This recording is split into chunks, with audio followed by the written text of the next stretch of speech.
পোনপ্ৰথমে সকলোকে ঐতিহাসিক দিনত আজিৰ এই বিশেষ পুৱাৰ সম্ভাষণ জনাইছোঁ। আজি আমি সকলোৱে মিলি ভাৰতৰ ৭৯তম স্বাধীনতা দিৱস উদযাপন কৰিবলৈ এই পবিত্ৰ মুহূৰ্তত একত্ৰিত হৈছোঁ। প্ৰথমে মই সেই সকল স্বাধীনতা সংগ্ৰাম শ্বহীদ বীৰ বীৰাংগনাসকলক সশ্ৰদ্ধ স্মৰণ কৰিছোঁ, যিসকলে নিজৰ জীৱন উৎসৰ্গ কৰি আমাক এই স্বাধীনতা উপহাৰ দিছে। তেওঁলোকৰ ত্যাগ আৰু সংগ্ৰামৰ বাবে আজি আমি মুক্তভাৱে জীয়াই থাকিব পাৰিছোঁ।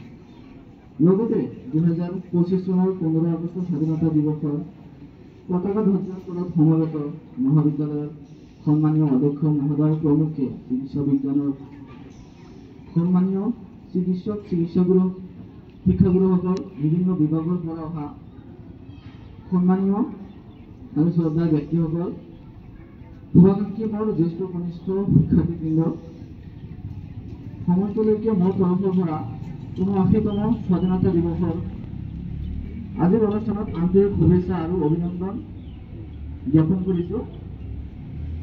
আজিৰ অনুষ্ঠানৰ লগত সংগতি ৰাখি মোক এটি কবিতা পাঠ কৰিবলৈ সুযোগ দিয়াৰ বাবে উদ্যোক্তাসকলেও কৃতজ্ঞতা জ্ঞাপন কৰিছোঁ। আপোনালোকৰ আগত মই মুক্তাৰাৰীয়ে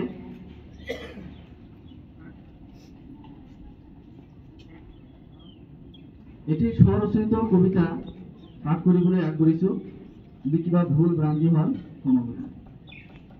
কবিতাৰ শিৰোনাম মোৰ দেশ মোৰ স্বাভিমান।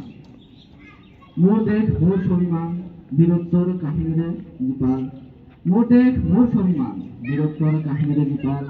ত্যাগ আৰু সাহসৰ অনন্ত হিন্দু, বীৰতাৰ পৰ্বত ধুমুহাত অটল। দেশৰ বাবে উত্তপ্ত মোৰ তেজৰ প্ৰতিপদতা। মোৰ দেশ মোৰ মাতৃ, এপাহ পূৰ্ণ সাগৰণী, অজয় জয় কৰা সন্তানৰ ভূমি। ঘৰে ঘৰে জিলিকি আছে কত যে সন্তানৰ জীৱনী। মোৰ দেশ মোৰ স্বাভিমান, হিৰাই হিৰাই প্ৰবাহমান। মনিৰামৰ সাহস, ভগত সিঙৰ প্ৰেৰণা, বীৰ বীৰাংগনাৰ কেঁচা তেজে গঢ়িছে স্বাধীনতাৰ যুগৰ ৰচনা। যাক জনতা যাক, স্বাভিমানৰ অন্তহীন সেতু, শ্বহীদৰ ত্যাগেৰে সাজি। গা তই আকাশ কঁপোৱা বীৰৰ জয়গান, সোঁৱৰাই ল গান্ধীৰ আহ্বান।